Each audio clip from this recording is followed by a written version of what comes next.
welcome back to the TTRPG Project. Brought to you by the Brought to you by the TTRPGProject.com. We are the proud producers and makers of the Tarren D100 System, and I am your Orator. Well, I know it's been a little bit since we've done a video, mostly because I feel like a fool talking to my screen, and luckily I have the Random Narrator with me here today, and she is going to take care of talking points, asking questions, and in general we're just going to kind of have a conversation while I work on a map here on Roll20. And we'll see if this makes for better content, because I get really nervous talking to an empty screen without anybody talking back to me. It makes me worried that I'm starting to talk to myself. So, with all that being said and out of the way, Random Narrator, welcome to the channel.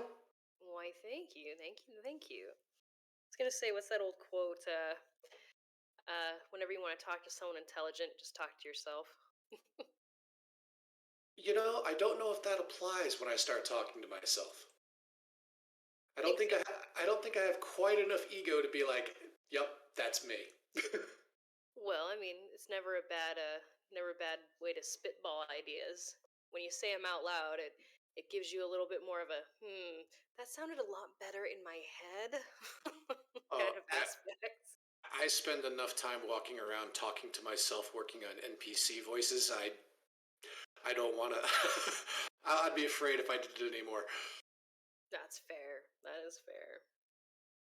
I was gonna say, I'm excited. This is the first of hopefully many of these discussions of the TTRPG project, and especially the creation process and everything that is Tarren. Most definitely. And just for real quick disclosure, you are the one who's doing the art or working on the art for the first edition when it comes out. So just getting that out of the way. Well, thank you very much. Yep, I am currently the illustration artist for Tarren, the TTRPG project, as well at the moment. The avatars that you see on the screen, or at least the drawings, those were done by me, as well as... Yeah, she's talking about the PC drawings for that case. Mm-hmm. Yeah. So, yeah. That's been a pretty fun creation process-wise. It's stretched me to my artistic limits, and it's been the main catalyst of pushing my artistic capabilities and boundaries, and it's been fun. Good. I personally, the whole process has been a lot of fun. I've enjoyed seeing the work as it's kind of gone from its infancy into what it is now. Matter of fact, I'll have to load up more of your art towards the end so people can get a better look at it. Give them a little sneak peek before the campaign stuff comes out. But you had questions today. I did. Well, primarily in the beta of Tarren, it was originally functioning off of the D100 system, and throughout the creation process, you transitioned and reworked the game mechanics to where it functions off of a D100 system. And first thing I had wanted to pick your brain about as the orator was, what inspired you to build a game based on the D100 dice? Okay, so to go back, Tarren first sort of came about by me wanting to use it to sort of cheat writer's block. Mm-hmm. I was using it a rough version of the game to kind of work around. I had my chance to, as you know, to work on a fantasy novel, and I hate plot armor. So I would roll dice to determine whether characters lived, died, got injured, things like that. And that quickly evolved into having full character sheets. And the next thing I knew, I was basically playing a mini game whenever I had conflict in my writing. That quickly escalated into us wanting to make a full game And we started off with the D20 because the D20 has just been synonymous my entire life. Most game systems that people commonly play run off of a D20. And so I just sort of defaulted to it. And while that worked really well for when I was just kind of using it as a brainstorming tool to help me with writing, it quickly became apparent that a D20 moves in 5% increments. And with the group of beta players that we started playing with, most of whom this was either, it was kind of a fun, cool bag because half of them had some experience of role playing, a quarter of them had no experience with these type of games, and another quarter has a lot of experience with these type of games. And so I had a mixed bags of players of all levels. And something I found really quickly was with a D20 and moving at 5% increments, things became very easy very quickly.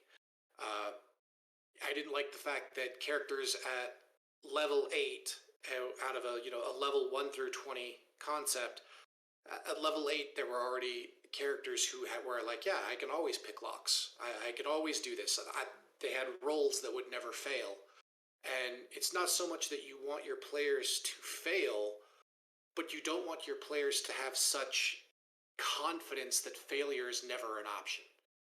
Because as we know in life, there's always a chance of failure for everything. And also, It's it helps. Not to interrupt you, but one thing I like about that is it ups the ante and it ups the risk factor. exactly, and that's exactly what I'm saying. It brings back that chance of failure. No longer did my players sit there and go, well, I'm going to roll this d20, but I have a +3, and that gives me a 15% swing, and 15% is a lot when you talk about the grand scheme of things. And then the d20 started to feel really predictable, and yeah, a D100 is simply 5 times the amount of numbers, but it allows us to move things in 1% increments. And at the same time, while that devalued ability bonuses a little bit, because no longer was a plus, no longer is a +3 worth 15%, now it's only worth 3%, it somehow devalued what it was worth and at the same time increased the importance of achieving it and the value of it. And then with a D20, we couldn't really move in half increments very well. So whenever you got odd math, it was like, oh well, I have this weird mathematical situation that came up, and so I have a 1.5 bonus or a 1.5 subtraction on a D20, which means you're working in smaller increments of 1.5, and it just didn't really work out well.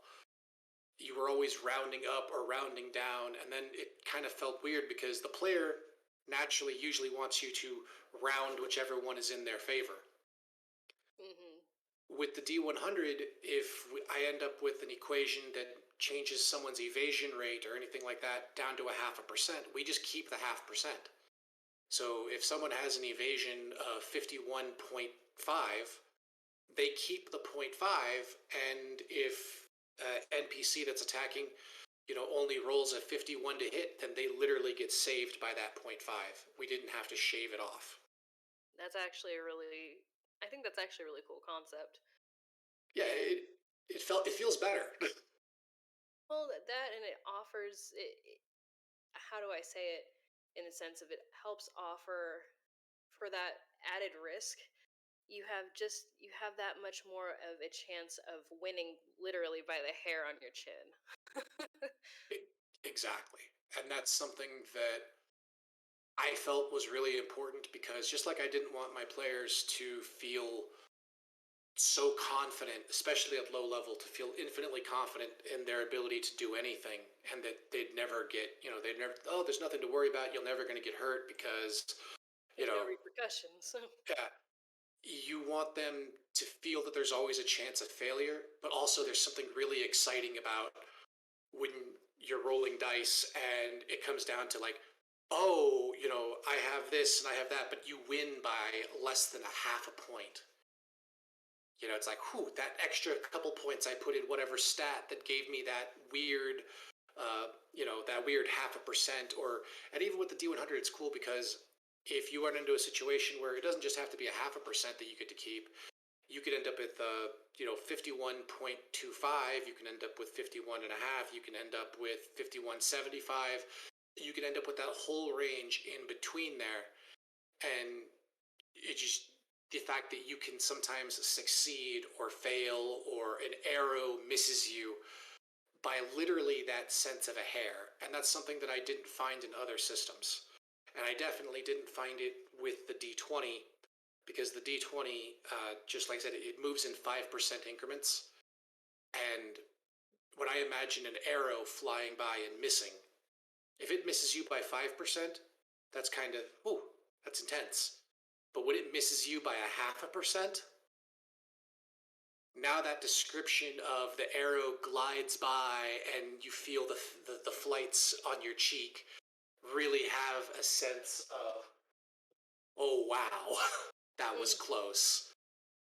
And It that's why offers, I'd go ahead.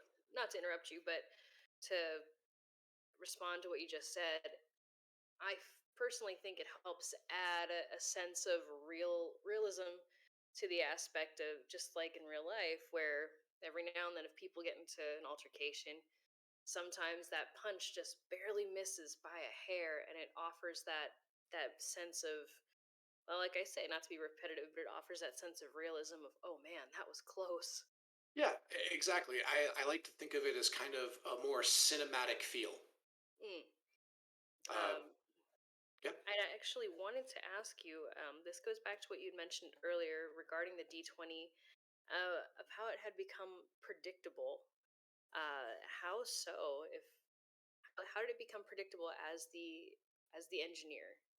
Well, as I started producing the game and producing the abilities and the classes and everything from the magic system and the spells, when players level up, they they put in the effort. They put in the effort to level, and even if they didn't level, maybe they put in the effort to learn a new skill, or they've achieved something and they really want to feel that achievement. Well, when you're talking about working with a D20, it gets more complicated to give people that reward for their achievement, because, okay, I want to reward you, but what can I give you? If I give you a +1, I'm giving you a 5% increase to whatever it is that I gave you a +1 in. And it gets to the point where I had to sit there and go, well, I can diversify how many different things, how many stats or how many uh, traits or action rolls or what there is, so that way I can give lots of, well, here's a 1 here and here's a 1 there.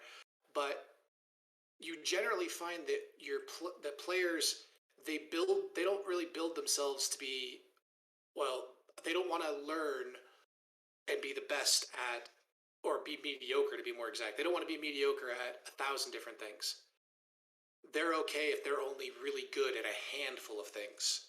And they want to feel rewarded for putting the effort into that.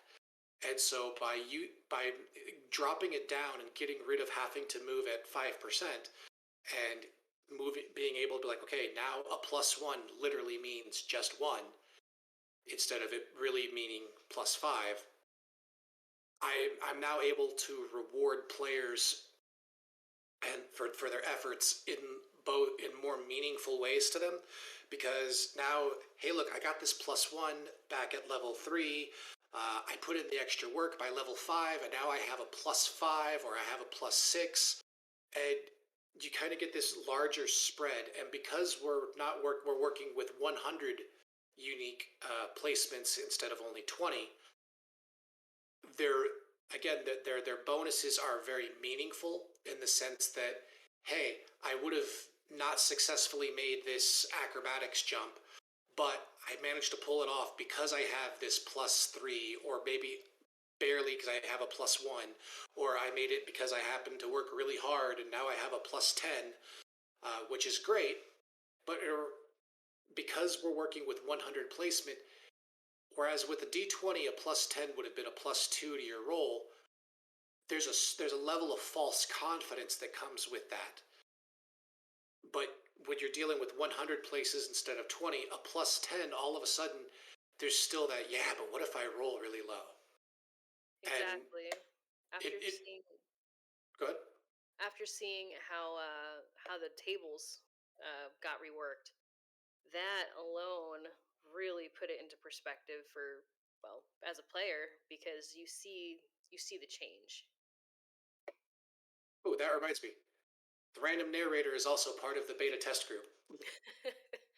That I am. I So, I can safely say, since doing the transition, it there is a lot more of a risk where, okay, just because you get, say you roll a 50, uh it can go either good or bad, or even now where you think, all right, if I roll and I get, I mean, you can, like you said, it goes in percentages of 1, and that can really make or break your roll no matter what it is, and especially the modifier table itself, where it changed to that 1%, it really can change how the player is able to work their stats. dramatically. And that was a big part of wanting to change it, was to change the outlook of how people viewed their stats. Because, like I said, when you're running a game, at least for me, when I run the game, I really like to make sure players feel rewarded for their work. And getting a plus 1, getting a plus 3, maybe even going as far as giving someone a plus 5, uh, feels really good. But that feel good feeling quickly fades away and can make the gameplay feel predictable and boring if you don't have a large enough number range to make sure that there's still that feeling of risk. Uh, I've played in other game systems, and I know you have as well, where once you get to like a plus 4 on a d20, you're no longer like the rolling almost feels arbitrary more so than it feels important, because you're like, yeah, no matter what, I'm gonna make this. Yeah, like say for example, it's a good point where, all right, I do a roll for perception, right? And I get a 10, but my modifier gives me a plus 3 or plus 4. Well, that already swings my chances dramatically in my favor. Exactly. That gave you a 30 or 40% chance advantage. And while that feels really good when you first get it and you're real excited because you're like, nobody sneaks up on me, 3, 4, maybe 5 play sessions down the road, you're like, why am I even rolling for this? And also, I mean, just as much as it ups the risk for the player, it also dramatically swings the outcomes for the DM themselves, to make it more interesting for the DM of, oh man, there's so many more variables that can happen and come into play for the players that they can weave. Exactly. And who knows where it's going to drop? Who knows where the die is going to really end up? And there's a common culture in gameplay now where if you roll a natural 20, players just sort of expect you to go, okay, I succeed, right? Right. And when you have a 5% chance of just succeeding, I know it doesn't sound like a lot, but the amount of time that a natural 20 actually comes up is staggering.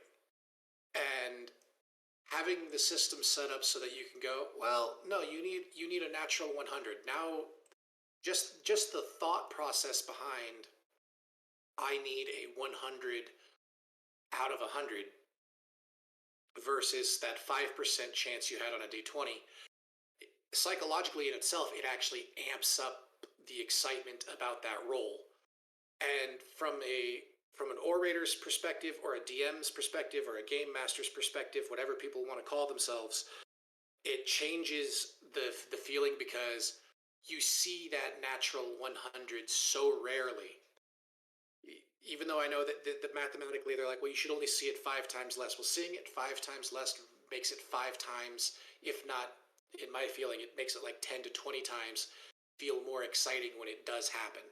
Oh yeah, And, it's no longer. I mean, it's honestly like, oh man, I got the golden ticket. yes. And I feel for myself, I feel a lot more gratification in giving my players that, like, yeah, you rolled a natural 100. Sure enough, you succeed. Whatever, whatever it was.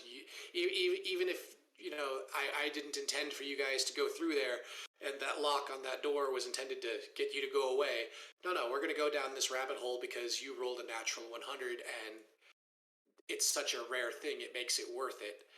And like I said, when we were running it using a D20 as the main engine, it just got so like, oh, there's another natural 20.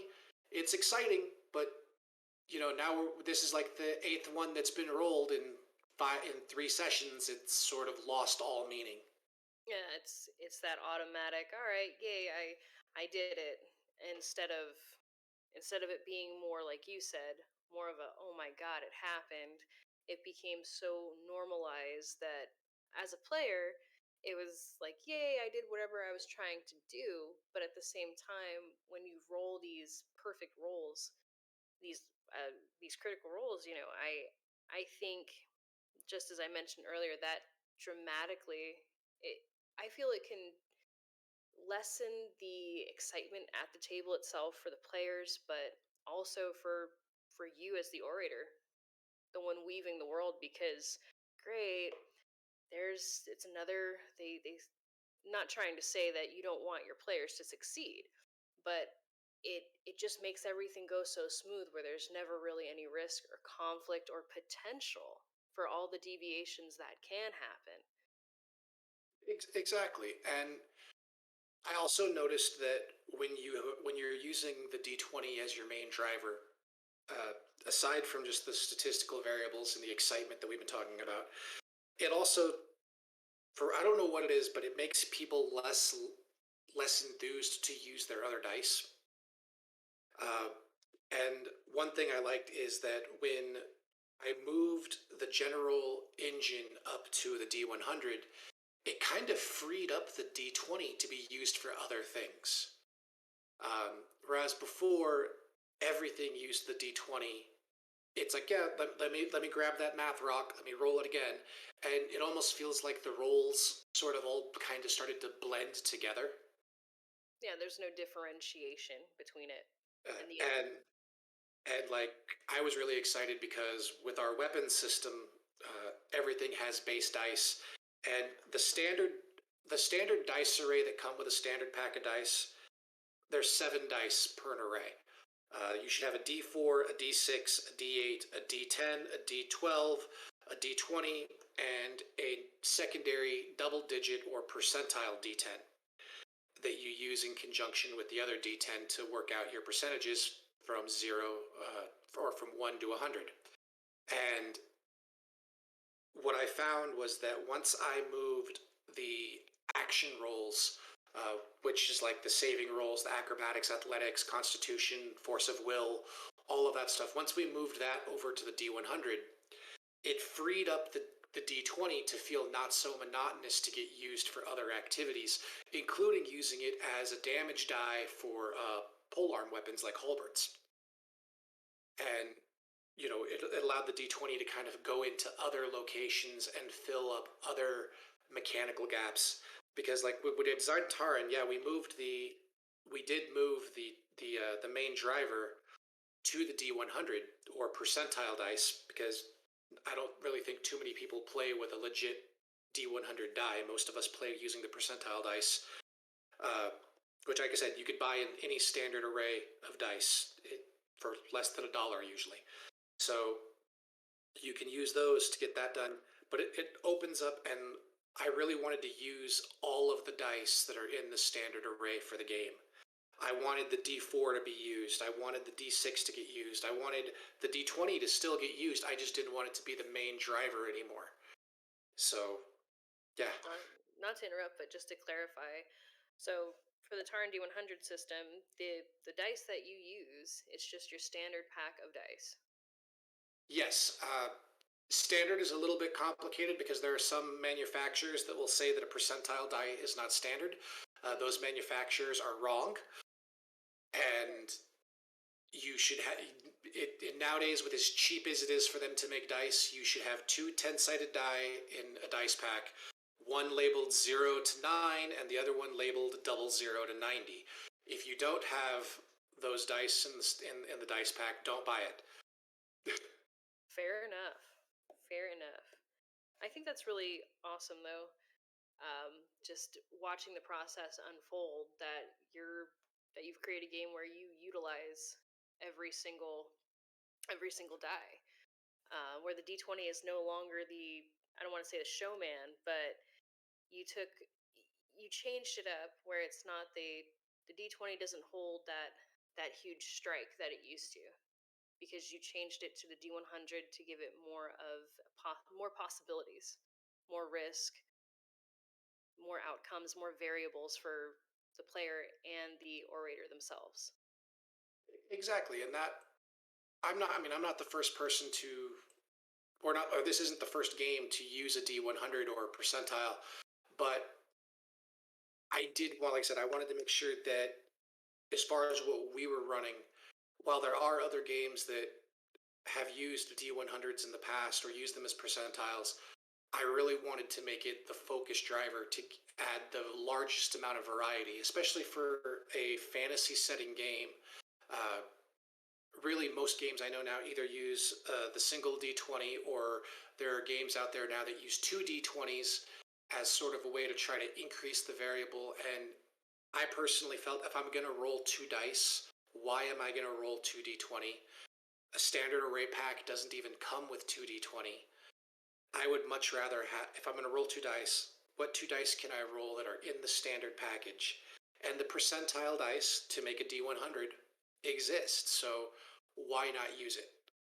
And like I said, that breaking it down to moving in 1% increments adds so much more variable to the game that, from a game runner's standpoint, you're not as panicked about rewarding your players, or, oh no, somebody got a plus, X bonus to a stat. Now I have to make sure that I curb everything in the game so that it's still a challenge for them, but how do I make it not impossible for everybody else? This kind of, having this larger array of outcomes takes some of that pressure off. Most definitely. Like I say, the fact that the fact of the predictability being key, I think, was really important, that you were able to single that out and say, you know what, it's not creating a an interesting atmosphere, because, okay, several rolls in, man, there's so many 20s getting rolled, that, like you said, there wasn't really too much of a deviation that could happen. We had a moment in a test game from from earlier this year, where I had a player roll uh, multiple natural 20s in one game, and I could feel the lack of excitement, not just from the other players at the table, but I could feel the lack of excitement from the player. I remember that. They're like, "Oh yay, another 20." Yeah. And I'm like, this. And luckily, at that point in the background, I was already working towards increasing everything to a D100. But it was like that just sort of confirmed my notion of, yeah, there's not enough variable being presented moving at 5% increments. I think that's really cool, though, that it's been switched, and being able to learn so much in the beta test. There's a lot that goes into the creation process that, honestly, I had never thought of. A huge part of this was I looked at existing systems. Now, I hadn't played a proper role playing game in years, probably since my early 20s, which we're not going to go into how long ago that was. But, but it's been a long time. since I've actually sat down and played a proper role playing game. And when I decided to delve into this particular venture, it was apparent fairly quickly that while the games themselves hadn't changed all that much, some of them, to my shock, changed quite a bit. But especially, how do I put this, with these more longer format games, these longer campaigns, players want to feel like they're making progress.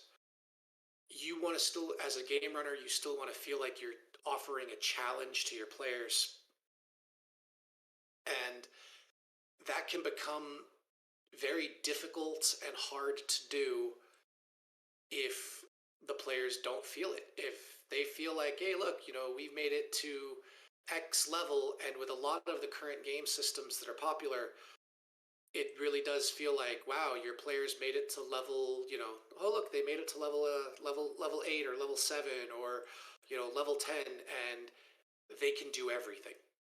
There's nothing they can't do. There's nothing they can't achieve. There's no risk in anything because they have a +2 plus, oh my god, someone has a +3, and there's this notion that they're never going to end. And in some cases, you find players with a +5, and it's like, well, they have a +5. Why are they even rolling? Yeah, Because at that point, it's almost game breaking. it feels that way. I mean, don't get me wrong, there's always that chance of failure, but nobody feels that tension about that chance. And if the players don't feel the tension, then,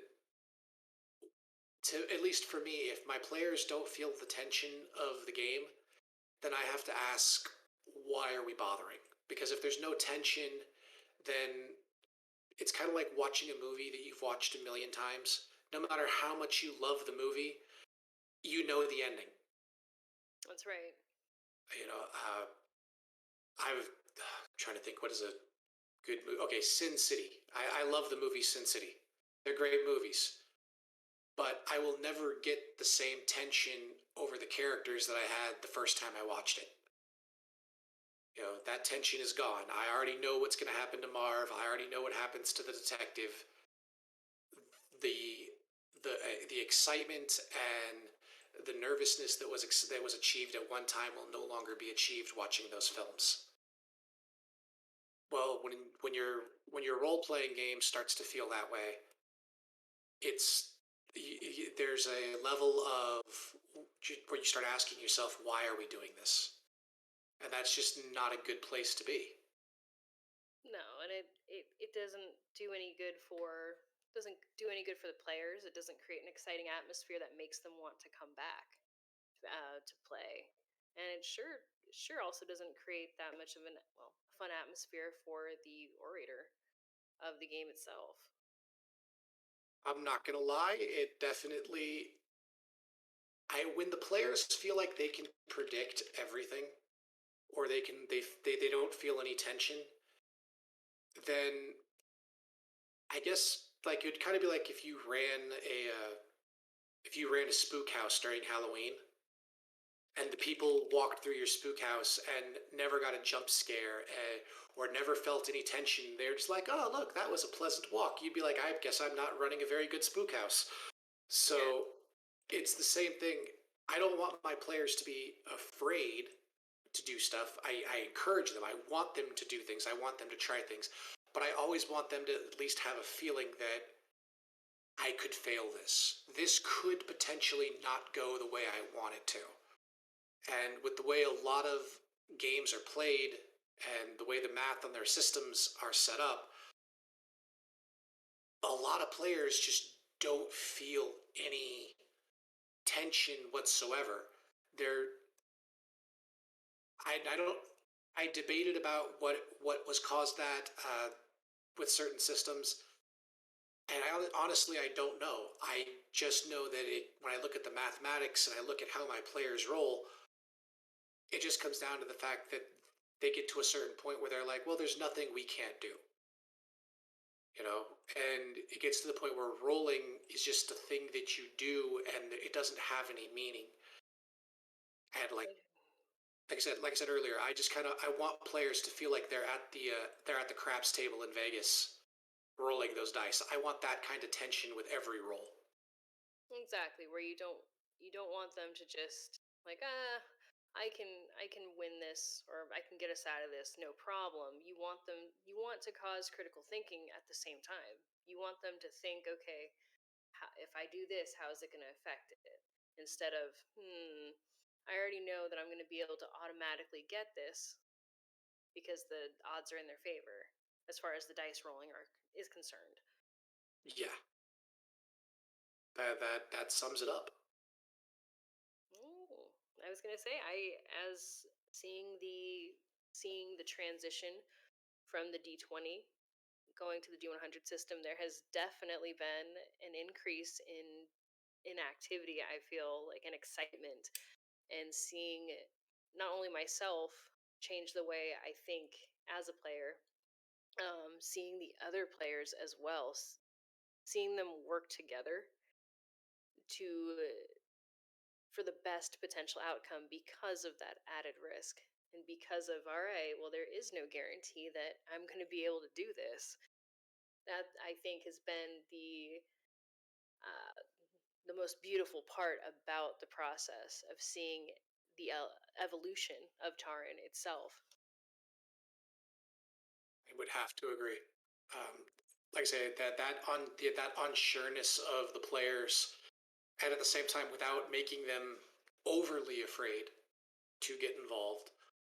Because that's the other thing, we talked a bit about how, a natural 20 is supposed to be an automatic failure. Well, a natural 1 on a D20 driven system is supposed to be an automatic failure. And you can have just as much of a positive as you can a negative with that concept, so that a player who doesn't have, like, I've seen players in other systems where they're like, well, I don't have a bonus in this, so I'm not even going to try. And Exactly. it feels like by having the larger array of outcomes that a D100 enables, sure, they might roll low, they might fail, but they no longer have that 5% of absolute catastrophe hanging over their head. Because that right there, that I mean, like I said earlier, you instead of taking that fear away and adding more elements with that 1% increment, it, it's caused them to think more critically, and so that way, even if there is a little bit of, there's naturally going to be, oh goodness, like a risk factor, that apprehension, but at the same time that it's causing the players to think more critically, be a bit more creative with their roles at the same time. So that way, no matter what, they don't feel like they're just risking it all and throwing it away. Exactly. Yeah, and that's a big deal. I don't want to say that other systems have gotten soft, but other systems are a bit soft. And they don't, they either punish the players way too harshly or they are way too forgiving. And I think a lot of that is because of the fact that they're not moving in 1% increments. They're working in 5%, or in some cases, they're working in 10% increments, depending on the dice system. And that can be stressful for both the players as well as the game runner, because okay, they have all of this potential, they have all of this that they can do. How do I curb it so that way they don't get too powerful and just run over everything? And it also, going down to the combat system, you know, the Tarren system. We should probably talk about this because this will be a long conversation in another video, but just briefly, because we don't use a simple, we don't use necessarily an armor class as much as we use an evasion system. It that 0.5% makes such a big difference to that moment when a player, hey, that attack misses, and because we have the larger variable for the hit roll of a D100 that it provides, there's a lot more missing than you find in a traditional D20 system, Mm-hmm. but it allows the impacts that happen to be more meaningful. And Gonna have to agree with that. uh, I know, so, speaking as myself as a player, uh, I can safely say when I have missed, it's more heartbreaking because you're just like, all right, you get so excited to throw your roll to see if it goes through, and you know that there's a risk that it doesn't, but it makes it, like you said, that much more impactful when you do get that hit. You get more excited.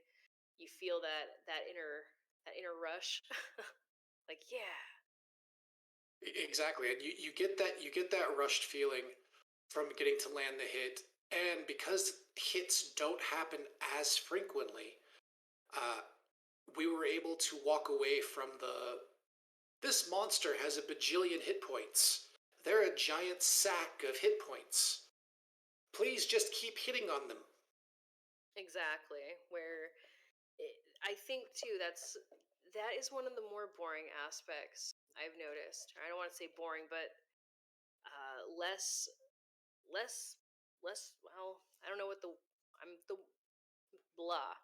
My inner vocabulary is leaving me at the moment. But I feel that when you do land that hit, it's so much better because in the event the other games or the D20 system, it you were almost guaranteed to always hit, the big bad evil guy. Mhm. And it honestly felt like just hitting at a pinata at certain points. You're just waiting to reach that number of HP and it's done. Exactly, and it makes the fights feel very one-dimensional. Whereas by decreasing the likelihood of the players hitting, I'm able to increase the impact of a hit. So monsters tend to have less HP, uh, which means that, yeah, sure, you might miss three, four, maybe even five times trying to hit a target. But when you do hit that target, you might end that target with that one good hit.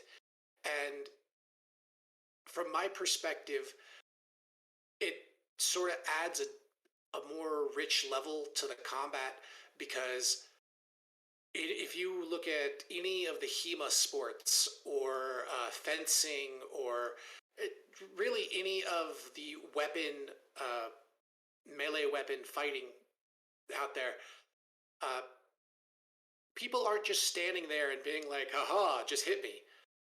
They're moving, they're getting out of the way, they're parrying blows. They don't want to get hit. And that's because of how fatal a hit can be.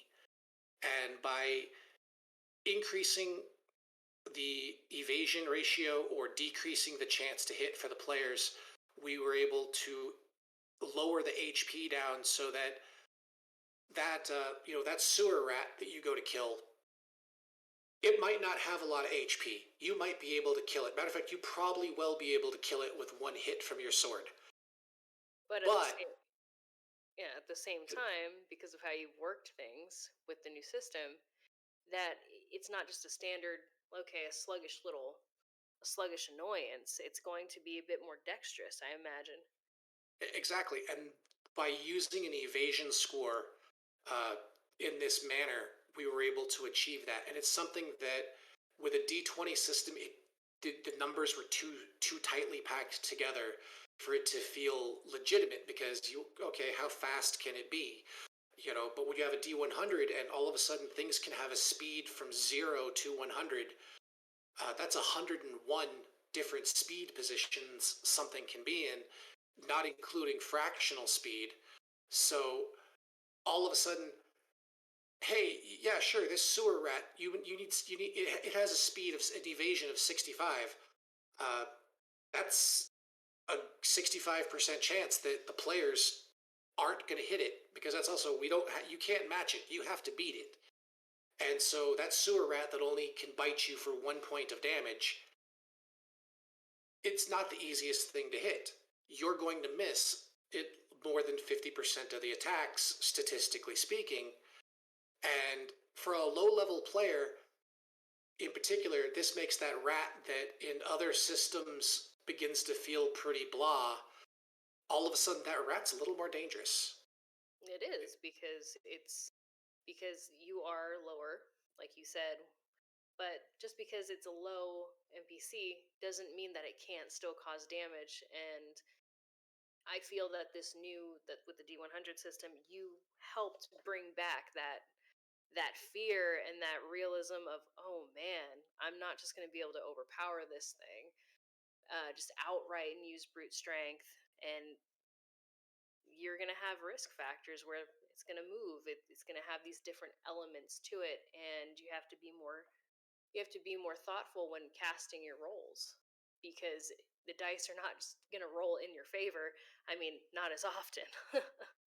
Exactly, and that's the idea, is that now, instead of anybody who's ever picked up a knife and tried to, I don't know, if you're anyone who's ever picked up a weapon, a melee weapon, and had to hit a moving target will tell you that it's not as easy as people think. You know, like I said, in combat, if you look at any of the HEMA sports and everything, people are moving. People are trying to get out of the way. People are trying to, do something. They're not just going to stand there and go, ha ha, your strike can't kill me, so I'm going to let it hit me. Not to interrupt you, but what exactly is a HEMA sport for anyone out there like myself who is thrown off by that term? Uh, HEMA is the term used to refer to like medieval martial arts. All So right. so it's historical martial arts. I suppose that most people probably have seen that, at least in some degree, on display at like a Renaissance fair when you see the knights fighting or jousting. Those Right. are those are HEMA activities. Thank you. Um, Thank you for the clarification on that. no problem. Like I say, you look at any of that. You can even look at examples of kendo, Japanese swordplay. They're not standing there and being like, "I will let you hit me," because they know they're going to lose an arm. So Yeah. they move out of the way, and I feel that with certain systems that are currently popular, they've just sort of given up on like dodging. Every monster, every bad NPC, every evil knight just stands there and is like, "Ha ha! Hit by a mountain of hit points," and it just feels more. It feels like the attacks have less impact. It Yeah. feel and I really wanted attacking to have a meaningful thing. When you strike a goblin, when you run across a goblin in this universe, I want my players to, it's a goblin, and oh, they're tiny. They don't hit for a lot of damage normally. They move That's around. exactly, and They're nimble. they're nimble. Exactly, they're nimble. They're fast. They're very cunning creatures, and yeah, sure. When you hit them with your broadsword, you're going to split that goblin's skull wide open and he's going to die. But how many times is that goblin going to take that sharpened bone and stab you with it to While make you're you bleed out while you're trying to hit it? Exactly, while you're scrambling every time to get that one decent hit in or anything just to throw it off, it's going to be sticking you the whole time at any little opportunity it can get. Exactly, and it adds a level of tension. We just had a session. I just had a session last night where one of my players, let's just say that they underestimated a very humble foe, and for two times in two sessions, they found themselves with more than half their life gone, and it really added a moment of tension of, oh wow, yeah, we really are only level 3. And when we were working with previous setups, like I said, we were working with more of an armor class system versus a hit roll on a D20. it really just felt more like everybody was punching bags, just standing there seeing who could deal the most damage to hit whose HP cap the fastest. And it didn't feel dynamic. By implementing a D100 as our main driver for both action rolls and for our targeting hit rolls, it definitely changes the whole dynamic. And we are approaching almost an hour, so I want to just kind of wrap this up with saying thank you for coming and having your questions ready. Thank you very much for letting me pick your brain a little bit. Yeah, I definitely want to do more of these. And for those of you who took the time to listen, thank you very much. If you're interested, we will be launching the test play footage of the campaign that we are running right now with the D100 in play. We'll be starting that hopefully in December. We've already started filming some of the episodes. That'll be coming up, so hopefully you'll stick around. Maybe give us a subscribe, check that out. And if you have any questions about how this system works or anything like that that you would like answered, please comment down below and we could use them potentially to answer in a future video. Until then, everyone go on over to Instagram, check out the Random Narrator and her phenomenal artwork. Thank you very much. And you can find us over at the TTRPGProject.com. And we are on all your major social media platforms. Until next time, may the dice rocks roll in your favor.